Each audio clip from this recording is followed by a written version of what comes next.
పల్లి చట్నీ చేయడానికి ఒక గిన్నెలో వేరుశనగ పప్పు వేసుకొని అది దోరగా వేయించుకోవాలి.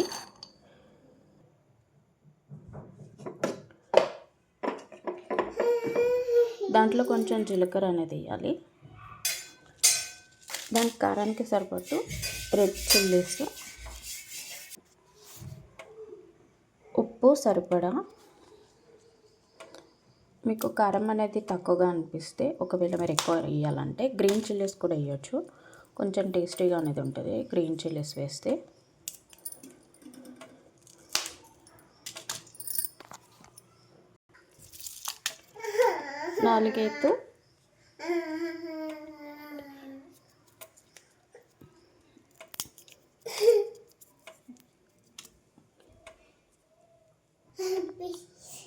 నాలుగైదు వెల్లుల్లి వేయాలి.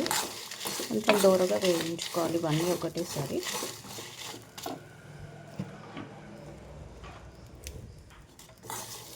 కొంచెం పల్లీలు అనేది కొంచెం వేయించిన తర్వాత దీంట్లోనే సరిపడా కోకోనట్ పౌడర్ కానీ ఎండు కొబ్బరి కానీ మీ ఇంట్లో ఏది అవైలబుల్ ఉందో పచ్చిదైనా సరే వేయించుకోవచ్చు. ఇది కొంచెం ఎక్కువ మాడనివ్వకుండా చూసుకోవాలి. ఇది మంచిగా వేగనివ్వాలి.